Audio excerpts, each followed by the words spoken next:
BBC news আন্তর্জাতিক সংবাদে আপনাকে স্বাগতম। শুরুতেই সংবাদ শিরোনাম, এরপর বিস্তারিত। মাদক চক্রের নেতার সঙ্গে বৈঠকে সম্মানিত বোধ করছেন ট্রাম্প। বেলুচিস্তান অপারেশনে ৩ দিনে নিহত ২১৯ জন। মার্কিন বন্দিশালা থেকে মাদুরোর মুক্তির দাবিতে উত্তাল ভেনেজুয়েলা। গণহত্যায় সহযোগিতার অভিযোগে ২ ইসরায়েলি নারীর বিরুদ্ধে গ্রেফতারি পরোয়ানা। এতক্ষণ শুনছিলেন সংবাদ শিরোনাম, এখন বিস্তারিত। আপনি যদি মুসলিমদের পাশে থাকতে চান তাহলে ভিডিওতে লাইক করে চ্যানেলটি অবশ্যই সাবস্ক্রাইব করে দিবেন এবং কমেন্টে জানিয়ে দিবেন আপনার মূল্যবান মতামত। এখন বিস্তারিত। মাদক চক্রের নেতার সঙ্গে বৈঠকে সম্মানিত বোধ করছেন ট্রাম্প। দীর্ঘদিনের তিক্ততা ও প্রকাশ্য বাগযুদ্ধ কাটিয়ে প্রথমবারের মতো হোয়াইট হাউসের ওভাল অফিসে বৈঠকে মিলিত হলেন মার্কিন প্রেসিডেন্ট ডোনাল্ড ট্রাম্প এবং কলম্বিয়ার প্রেসিডেন্ট গুস্তাভো পেট্রো। মঙ্গলবার ৩ জানুয়ারি অনুষ্ঠিত এই বৈঠককে দুই নেতাই অত্যন্ত ফলপ্রসূ এবং চমৎকার বলে অভিহিত করেছেন। অথচ গত কয়েক মাস ধরে ট্রাম্প তাকে অসুস্থ ব্যক্তি এবং অবৈধ মাদক নেতা বলে কটাক্ষ করেছেন। অন্যদিকে পেট্রো ট্রাম্পের বিরুদ্ধে মানবাধিকার লঙ্ঘনের অভিযোগ তুলেছিলেন। প্রায় ২ ঘণ্টা স্থায়ী এই রুদ্ধদ্বার বৈঠক শেষে পেট্রো জানান, এটি ছিল ভিন্ন মতাদর্শের দুজন মানুষের মধ্যে একটি কার্যকর আলোচনা। তিনি স্পষ্ট করেন যে তারা কেউ তাদের আদর্শ পরিবর্তন করেননি, বরং প্রতিপক্ষ হিসেবে একটি সমঝোতায় পৌঁছানোর চেষ্টা করেছেন। বৈঠক শেষে সৌজন্যের এক বিরল চিত্র দেখা গেছে। ট্রাম্প তার the art of the deal বইটি পেট্রোকে উপহার দেন, যেখানে তিনি হাতে লিখে পেট্রোকে গ্রেট বলে সম্বোধন করেছেন। এছাড়া একটি ছবিতে ট্রাম্প লিখে দিয়েছেন, কলম্বিয়াকে তিনি ভালোবাসেন এবং পেট্রোর সঙ্গে এই সাক্ষাৎ তার জন্য সম্মানের। এর আগে গত বছর ডোনাল্ড ট্রাম্পের দ্বিতীয় মেয়াদের শুরুতেই কলম্বিয়া থেকে অভিবাসীদের ফেরত পাঠানো নিয়ে দুই নেতার মধ্যে চরম বিরোধ তৈরি হয়েছিল। ট্রাম্প কলম্বিয়ার ওপর কঠোর নিষেধাজ্ঞার হুমকি দিয়েছিলেন এবং পেট্রোর মার্কিন ভিসা বাতিল সহ তার প্রশাসনের ওপর নিষেধাজ্ঞা আরোপ করেছিলেন।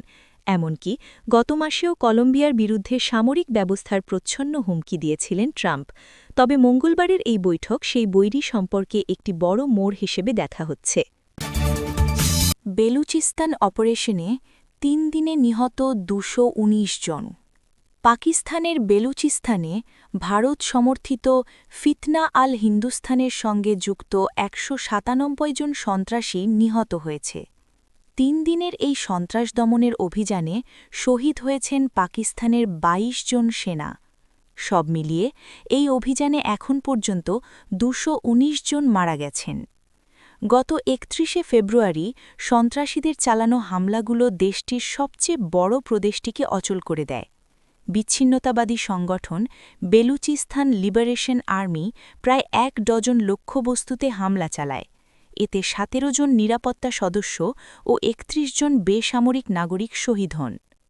নিরাপত্তা সূত্রের বরাতে জিও নিউজ জানিয়েছে, প্রদেশ জুড়ে ১২টি শহরে সংগঠিত সমন্বিত সন্ত্রাসী হামলার পর নিরাপত্তা বাহিনী অভিযান চালায়। দেশ রক্ষা ও বেসামরিকদের নিরাপত্তা নিশ্চিত করতে গিয়ে গত ৩ দিনে ২২ জন পাকিস্তানি সেনা শহীদ হয়েছেন। সাম্প্রতিক বছরগুলোতে বেলুচিস্তান লিবারেশন আর্মি রাজ্যটিতে কাজ করতে আসা অন্য প্রদেশের পাকিস্তানি নাগরিকদের পাশাপাশি বিদেশি জ্বালানি কোম্পানিগুলোর ওপর হামলা জোরদার করেছে। গত বছর বিচ্ছিন্নতাবাদীরা ৪৫০ যাত্রীবাহী একটি ট্রেনে হামলা চালায়, যা টানা ২ দিনের রক্তক্ষয়ী অবরোধে রূপ নেয়। মার্কিন বন্দিশালা থেকে মাদুরোর মুক্তির দাবিতে উত্তাল ভেনেজুয়েলা। ভেনেজুয়েলার রাজধানী কারাকাসে মঙ্গলবার ৩ ফেব্রুয়ারি হাজার হাজার মানুষ রাস্তায় নেমে প্রেসিডেন্ট নিকোলাস মাদুরো এবং তার স্ত্রী সিলিয়া ফ্লোরেসের মুক্তির দাবিতে বিক্ষোভ করেছেন। মার্কিন বাহিনীর হাতে মাদুরো দম্পতি অপহৃত হওয়ার ঠিক ১ মাস পূর্ণ হওয়ার দিনে গ্রান্ড মার্চ বা মহাসমাবেশ শিরোনামে এই প্রতিবাদ কর্মসূচির আয়োজন করা হয়। গত ৩ জানুয়ারি এক রক্তক্ষয়ী নৈশ অভিযানের মাধ্যমে মার্কিন সেনারা মাদুরো ও তার স্ত্রীকে আটক করে যুক্তরাষ্ট্রে নিয়ে যায়।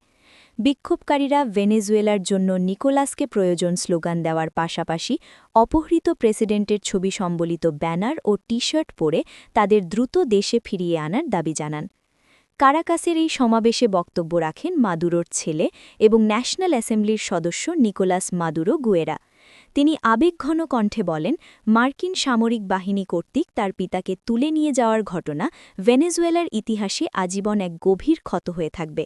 একটি বিদেশি সেনাবাহিনী ভেনেজুয়েলার পবিত্র মাটি অপবিত্র করেছে বলেও তিনি মন্তব্য করেন।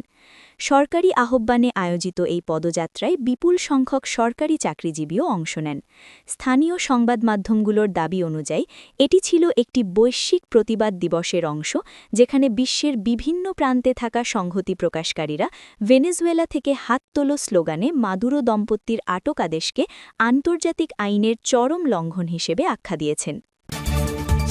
গণহত্যায় সহযোগিতার অভিযোগে 2 ইসরায়েলি নারীর বিরুদ্ধে গ্রেফতারি পরোয়ানা। ইসরায়েলের গাজা যুদ্ধের প্রেক্ষাপটে গণহত্যায় সহযোগিতার অভিযোগে 2 ইসরায়েলি নারীর বিরুদ্ধে গ্রেফতারি পরোয়ানা জারি করেছে ফ্রান্সের কর্তৃপক্ষ। ফরাসি সংবাদপত্র লে মোদ সোমবার 2 ফেব্রুয়ারি জানায়, ডানপন্থী কর্মী নীলি কুফার নাউরি ও রেচেল তিউতুচ এর বিরুদ্ধে এই অভিযোগ আনা হয়েছে। দুজনই ইসরায়েলি নাগরিকত্বের পাশাপাশি ফরাসি নাগরিকত্ব ধারণ করেন। অভিযোগ অনুযায়ী তারা অবরুদ্ধ গাজা উপত্যকায় মানবিক সহায়তা প্রবেশে বাধা দেওয়ার সঙ্গে জড়িত ছিলেন। খবর ওয়াফা নিউজ এজেন্সির। নীলি কুফার নাউরি একজন ফরাসি ইসরায়েলি আইনজীবী এবং ইসরায়েল ইজ ফরএভার নামের একটি দাতব্য সংস্থার প্রতিষ্ঠাতা ও সভাপতি।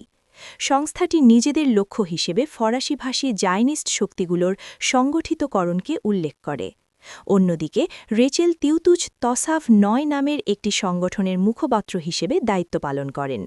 অভিযোগে বলা হয়, মানবিক সহায়তা বাধাগ্রস্ত করার ক্ষেত্রে দুজনই ভূমিকা রেখেছেন।